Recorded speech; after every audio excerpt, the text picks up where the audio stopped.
Okay, so the thing is, I've been trying to work on things that matter more and less of the kind of minutia that if I work on it, it doesn't really affect much. And so for that reason, I've been procrastinating or putting off improving my deployments or optimizing them. Because over time, my deployments have gotten slower and slower, but it's gotten to the point where I just I just cringe when I look at it now because yesterday's deploy took 14 minutes, and as a software engineer, I just see so much waste and so much slowness, and it just kills me inside. And so I've been slowly letting it increase, not touching it because I didn't think it was important to work on. But it's gotten to the point where I need to fix it now. And so that is what we're going to do today. So I use Circle CI to build my code and then deploy it to where I host things. And I'm just scanning through. They have like how long each chunk of code takes to run. 15 minutes and 32 seconds to boot up a Postgres and a Redis container. I actually used to use this for testing, but I don't use it anymore, so I could probably remove that. But either way, I think that's a bug. I don't think it took that long. This is just a lovely number right here, 4 minutes and 54 seconds to do a yarn install. If that is not a good description of the Node ecosystem, I don't know what it is. So just out of curiosity, I want to see how large my Node modules was to see how much stuff was actually getting installed. And 2.2 gigabytes, lovely. Oof, okay, so this is another guy that's taking a good amount of time. Test, build, deploy, changed script that I have. I decided to switch over to GitHub Actions instead of doing everything in Circle CI because I'm going to be making changes anyway.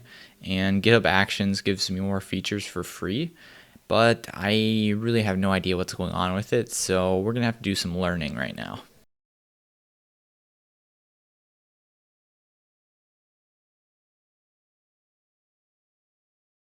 Alright, so I got a basic version of GitHub Actions running now, and you can see the results after a first run. It took a total of 10 minutes and 52 seconds, and a little bit less time, which is good, but the reason for that is I stripped out the part that actually sends it to the hosting provider, because while I'm testing stuff out, I don't want to just like keep redeploying. The thing that's taking the longest after a yarn install is building the server and building the Docker image.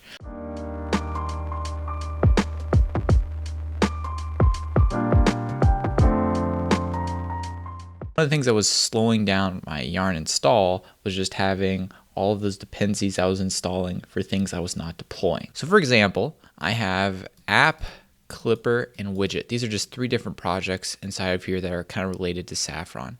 And those things I am not deploying inside of Circle CI. And so what I did is before I yarn install, I am now removing those packages package.json, so I do not install the dependencies. So that helped a lot. That dropped the install time from 5 minutes to 2 minutes. And then after that, I tried caching yarn's cache. That way, all the dependencies would be local and it would have to make less network calls. And so I thought that would help a lot more than it did. I just kind of copied this code snippet off of GitHub, so maybe I need to tweak it a little bit, but it only helped things by like 30 seconds. Let's try this. Instead of caching just the yarn cache, let's actually cache node modules. Holy crap, copy pasting into YAML is a nightmare. RIP, we got an invalid YAML syntax. All right, let's chill for 2 minutes. It's actually killing me, the workflow that I have to do right now, where I make a small change, I push up, I wait 2 minutes. Does it actually affect things? Does it improve things? Nope. All right, let's go ahead and do this again. All right, that's better. Now it's working. The iteration cycle is super slow for me. I know this is not that bad for some people, but this is just awful for me right now. 4 of 4 not found. Failed to download the action. Oh, this should be cache v1, I think. All right, we let that build. Okay, JK about trying to cache node modules. It looks like that is not recommended because it breaks across node versions. I'm looking at optimizing the building of the Docker image next. And one of the things that it does first is it does a yarn install, which we do a yarn install at the beginning of the CI anyway. So what I was thinking is at first, like maybe we can reuse the yarn install I do at the beginning and just copy over node modules into the Docker file. But then I was like, I don't know about that. I think the problem could be if we have any kind of OS differences between the CI and the Docker file, we could run into problems. The Docker file doesn't really need the yarn install to happen, so what I'm thinking about doing is running them in parallel.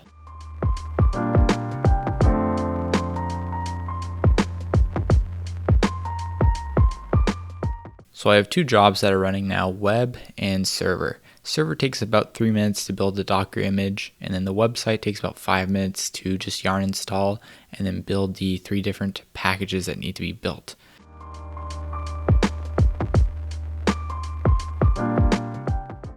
Hey, look at that. We got it down to 3 minutes and 29 seconds for the slowest job here. So now we got 4 jobs. I got all split up running in parallel, which is pretty dope.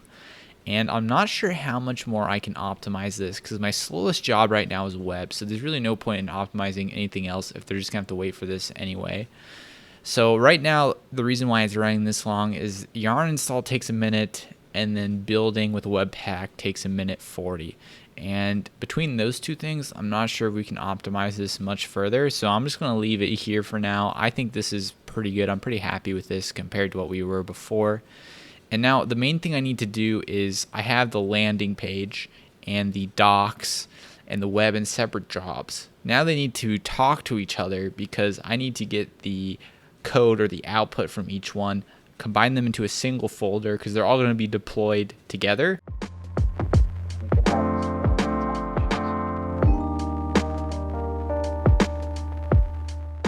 This guy just worked wonderfully. So he has a new job called upload that waits for the web, docs, and landing page job to finish. And when they do finish, it downloads the artifact that they created.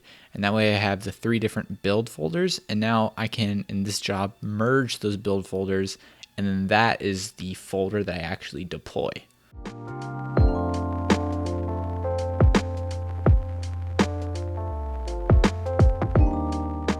Okay, that is really awesome. That is working now, and that is really sweet. So I have my website and my server, and I don't always want both of them to actually be deployed. So now what I do is I check what code has been changed in which packages and then decide which one should get deployed. So how I'm doing this in my GitHub Actions, I actually check for a specific tag before running the action now. So I check whether the tag has web in it or if it has the tag both in it. And then I took the job that was building the Docker image and I made it into its own workflow. And so this is what is used to deploy the server. It needs that Docker image. And so this fires whenever the tag server or both is included in the tag. And then I automated how I'm actually pushing up these tags. So what I do is I run this command called lerna diff, and lerna is what I use to kind of manage all these packages that I have, and lerna will tell me which packages have changed. And I can do that by running this lerna diff command. And I just have that in an npm script called diff, and I stick that in a variable. And I check this variable by grepping it to see if the package common changed or the controller changed or the web changed. And then based on what changed, I set some variables here, whether I should deploy the server or the website. And I just check the variables and then run new version for both, new version for website, or new version for the server. And that just triggers the deploy or the GitHub action for it. And so these are the 3 scripts that are being run. And you'll notice the difference between them is at the end I have this tag version prefix. And so that is where I'm either pushing up a web tag, a server tag, or a both tag. So now whenever I want to deploy, all I do is go to the command line and run my deploy script.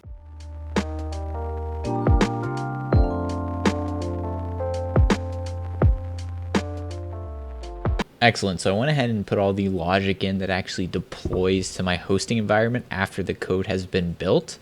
And the website takes the longest to actually build and do the CI and all that stuff. It takes 4 minutes and 30 seconds to do all that. And then the breakdown of it is the web job, which builds the create React app. So this is just building the React code base, if you will, into just JavaScript that's compiled and minified and all that fun stuff. It took about a minute to yarn install, took about 20 seconds to read from the cache, and then after that, building with Webpack took a minute and 40 seconds. So the total just building the JavaScript bundle and installing dependencies took 3 minutes and 38 seconds.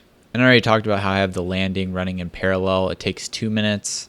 And then we have docs running in parallel as well. It takes 57 seconds, but that doesn't really matter because website's going to take the longest anyway. So these can take whatever they want as long as they're less. And then once all those jobs are done, it takes 30 seconds to then download each one of those bundles and upload that to Netlify where it's being deployed. So there you go. We got a much better time now. We started with Circle CI and that was taking 14 minutes. Now we got it down to 4 minutes and 30 seconds at the most.